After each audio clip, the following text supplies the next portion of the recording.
اسی بہار میں ایک جگہ پڑتی ہے جہان آباد. جہان آباد کے آگے گاؤں ہے, گاؤں کا نام ہے ڈبری. بڑا پچھڑا ہوا علاقہ ہے. پچھلے جمعہ کو میرا پروگرام تھا, گیا میں وہاں بیچارے 2-4 لڑکے اہل حدیث میں. آپ کے علاقے میں 100% لوگ اہل حدیث ہیں, آپ اللہ کا شکر ادا کریں, ورنہ اسی ہندوستان میں نہیں, اسی بہار میں کتنے ایسے گاؤں ہیں میرے بھائی جہاں 2 آدمی 4 آدمی اہل حدیث ہے بیچارے. وہ اگر کہیں سینے پر ہاتھ باندھے تو ان کو مارا جاتا ہے. کسی مسجد میں جا کر کے وہ آمین زور سے بولتے ان کو نکال دیا جاتا ہے. وہ بیچارے مجبور ہیں, ان کے بچے اپنے باپ کے اہل حدیث ہونے کے باوجود اور قرآن و حدیث پر چلنے والا ہونے کے باوجود ان کے بچے ماحول نہ ملنے کی وجہ سے اور سماج نہ ملنے کی وجہ سے بچے دوسرے راستے پر چلے جاتے ہیں. میرے بھائیوں, آپ کی برادری شیرسابادی برادری میں آج الحمدللہ اگر 100% آپ قرآن و حدیث پر چلنے والے ہیں, بہت بڑی نعمت ہے. اس نعمت پر آپ اللہ کا جتنا شکر ادا کریں. وہ گاؤں, وہاں 2-4 لوگ بیچارے اہل حدیث میں, اور باقی لوگ سب وہی پرانے باپ دادا کے ڈھرے پہ چلے آئے. محرم پر تعزیہ نکل رہا ہے, ربیع الاول میں جلوس نکل رہا ہے, مزاروں پر سجدہ بھی ہو رہا ہے, جہالت پھیلی ہوئی ہے. میں نے وہاں تقریر کی.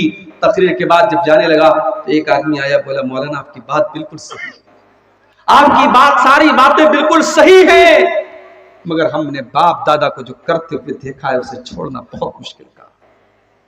باپ دادا جو کرتے چلے آئے اس کام کو چھوڑنا آسان کام نہیں ہے میرے بھائیوں, اس کے لیے بڑی ہمت کی ضرورت ہے. اللہ کے نبی اپنے چچا کو سمجھا رہے ہیں اور ادھر سے وہ دونوں پریشر ڈال رہے ہیں کہ ابو طالب اپنے باپ دادا کا طریقہ مت چھوڑنا. بخاری کے الفاظ ہیں, ابو طالب کا انتقال ہو گیا, ابو طالب کو موت آ گئی, اور آخری ٹائم ابو طالب کی زبان پر یہی لفظ تھا, علی ملت عبد المطلب, میں اپنے باپ عبد المطلب کے مذہب پر دنیا سے جا رہا ہوں. ابو طالب کلمہ نہیں پڑھ پائے, ابو طالب توحید کو قبول نہیں کر پائے. نتیجہ کیا نکلا؟ اللہ کے نبی فرماتے ہیں میرے چچا ابو طالب کو بھی جہنم میں ڈالا جائے گا.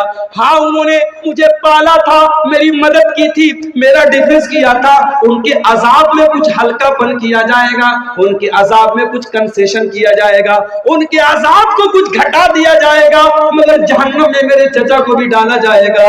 میرے بھائیوں, پتہ یہ چلا کہ اللہ تعالیٰ کیا یہ نہیں دیکھا جائے گا آپ کا باپ کون تھا, آپ کا چاچا کون تھا, آپ کا بھتیجا کون تھا. اللہ تعالیٰ کیا آپ کی توحید دیکھی جائے گی, اللہ تعالیٰ کیا آپ کا ایمان دیکھا جائے گا. اسی لیے اللہ کے نبی فرماتے ہیں من بطا بہی عملہ لم یسرع بہی نسبہ, اگر کوئی انسان اپنے عمل میں پیچھے ہے اور نسب میں بہت آگے ہے, بہت اونچے خاندان کا ہے, اللہ کو اس سے کوئی مطلب نہیں ہے. آپ کا عمل کیسا ہے, آپ کا کردار کیسا ہے, اور آپ کا عقیدہ کیسا ہے, اللہ کے یہاں یہ دیکھا جائے گا. تو پہلی چیز جو ہمیں جنت میں لے کے جانے والی ہے میرے بھائیوں, وہ توحید ہے. اسی لیے اللہ کے نبی فرماتے ہیں من کان آخر کلامہ لا الہ الا اللہ دخل الجنہ, مرنے کے پہلے جو لا الہ الا اللہ کہہ کے گیا ہے, جو توحید پر دنیا سے گیا ہے, جو لا الہ الا اللہ پر دنیا سے گیا ہے, دخل الجنہ, وہ جنت میں داخل ہوگا. یہ پہلی چیز ہوگی. دوسری چیز جنت میں لے کر کے جانے والی دوسری چیز کیا ہے؟ حضرت ابو ہریرہ کہتے ہیں, ترمذی کی روایت ہے, حضرت ابو ہریرہ کہتے ہیں کہ اللہ کے رسول سے پوچھا گیا اے اللہ کے نبی ان اکثر ما يدخل الجنہ, سب سے زیادہ جنت میں کون سی چیز لے کر کے جائے گی؟ آپ نے فرمایا تقوی اللہ و حسن الخلق. آپ نے فرمایا 2 چیزیں سب سے زیادہ جنت میں لے کے جائیں گی, ایک اللہ کا تقوی اور ایک اچھے اخلاق. اور آج انہی دونوں چیزوں کی بڑی کمی ہے, اور ہم اہل حدیثوں میں زیادہ کمی ہے. شیطان ہمارے عقیدے کو کمزور کرنے میں شیطان بہت مجبور ہے. شیطان ہمارے عقیدے کو تو نہیں خراب کر پا رہا ہے, شیطان نے ہمارے اخلاق کو خراب کر دیا, اور شیطان نے ہمارے تقوی کو برباد کر دیا. آج 20 سال کے جوان کو لے لیں آپ, اور 70 سال کے بوڑھے کو لے لیں, آج سوشل میڈیا کے اس دور میں, موبائل کے اس دور میں, اور انٹرنیٹ کے اس دور میں اگر سب سے زیادہ کوئی چیز متاثر ہوئی ہے میرے بھائیوں تو وہ تقوی ہے.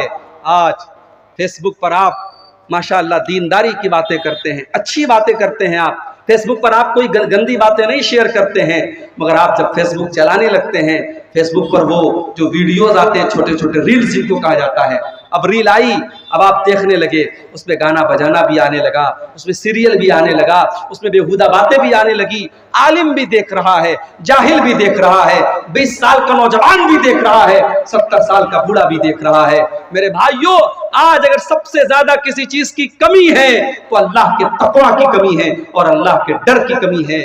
آج اللہ کے نبی کی یہ حدیث ہمیں بتا رہی ہے، یہ دو چیزیں اپنے اندر ہم پیدا کر لیں، بہترین اخلاق اپنے اندر پیدا کر لیں اور تقوی پیدا کر لیں۔ اخلاق کا معاملہ بھی ہمارا بہت کمزور ہے، ہمیں سے بہت سارے لوگ ماشاءاللہ نمازی ہیں، چہرے پر داڑھی ہے، بہت دنیا کے اعتبار سے پرہیزگار ہیں، مگر جب بولتے ہیں، جب بات کرتے ہیں تو ایسا لگتا ہے جیسے پتھر مار رہے ہیں۔ نہ بات کرنے کی تمیز ہے، نہ بولنے کی تمیز ہے، نہ ان کی بیوی کے ساتھ ان کا کردار اچھا ہے، نہ ماں کے ساتھ سلوک اچھا ہے، نہ باپ کے ساتھ سلوک اچھا ہے۔ وہ سمجھتے ہیں بس 5 ٹائم کے نمازی ہم بہت بڑے متقی ہو گئے۔ نہیں میرے بھائی، آپ کا اخلاق کیسا ہے، آپ کا ویوہار کیسا ہے، ماں کے لیے آپ کیسے ہیں، باپ کے لیے آپ کیسے ہیں، اولاد کے لیے کیسے ہیں، بھائیوں کے لیے کیسے ہیں، پڑوسیوں کے لیے کیسے ہیں۔ اللہ کے نبی فرماتے ہیں کہ قیامت کے دن اللہ کے ترازو کے اوپر، میزان کے اوپر سب سے بھاری اگر کوئی چیز ہوگی تو انسان کے بہترین اخلاق ہوں گے۔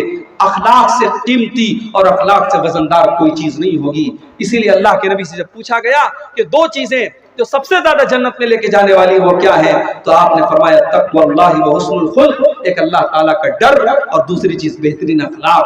پھر پوچھا گیا اللہ کے نبی سب سے زیادہ جہنم میں لے کر کے جانے والی کون سی چیز ہے، سب سے زیادہ لوگ جہنم میں کیوں جائیں گے؟ آپ نے فرمایا الفم والفرج، ایک زبان کی وجہ سے بہت زیادہ جہنم میں جائیں گے، زبان سے جھوٹ بولیں گے، غیبت کریں گے، چغلی کریں گے، بہتان لگائیں گے، زبان کی وجہ سے جہنم میں زیادہ جائیں گے، والفرج، اور شرمگاہ کی وجہ سے بھی زیادہ جائیں گے، زنا کریں گے، بدکاری کریں گے، لواطت کریں گے۔ شرمگاہ سے متعلق جتنے گناہ ہیں وہ گناہ بھی انسان کو جہنم میں لے کر کے جائیں، تو جنت میں لے کر کے جانے والی یہ دوسری چیز ہے، اللہ کا ڈر اور بہترین اخلاق۔ اور آگے بڑھیے، جنت میں لے کر کے جانے والی تیسری چیز، میرے پیارے ساتھیوں، اگر آپ جنت میں جانا چاہتے ہیں تو ایک بڑا آسان سا کام بتا رہا ہوں۔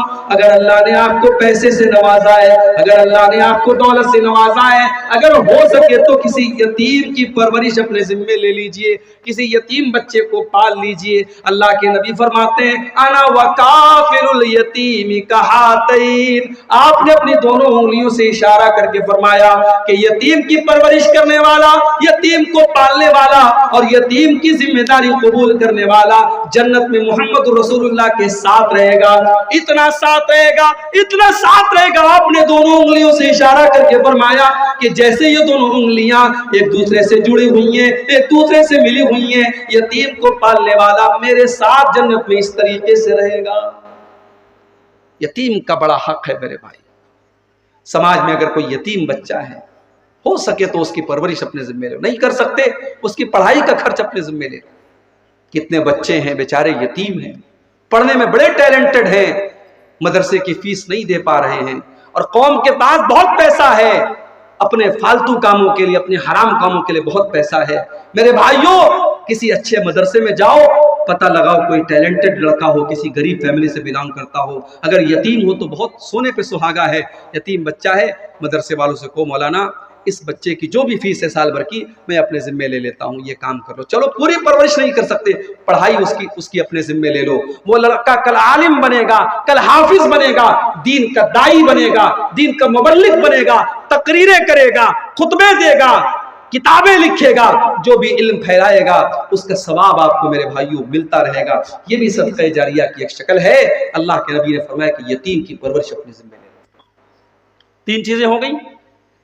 نمبر 4، جنت میں لے کر کے جانے والی چوتھی چیز، یہ بھی بہت آسان کام ہے، بس 2 کام آپ کو کرنا ہے۔ یہ حدیث سنا دیتا ہوں۔ اللہ کے نبی کے ایک صحابی ہیں، ان کا نام ہے ہانی رضی اللہ تعالیٰ عنہ۔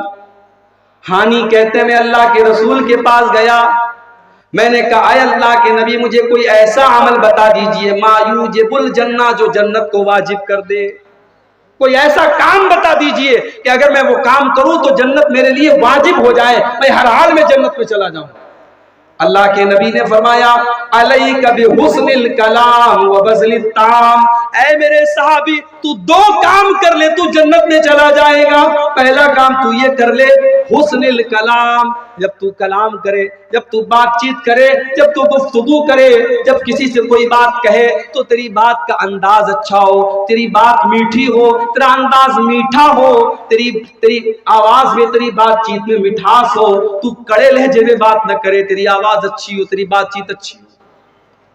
آواز کا مطلب یہ نہیں کہ انسان اپنی آواز بدل دے، جو نیچرل آواز ہے وہ آواز میں بات کرے، لیکن بات اس کی صحیح ہو، میٹھی بات ہو، اچھے انداز میں لوگوں سے بات کرے، بدتمیزی سے بات نہ کرے۔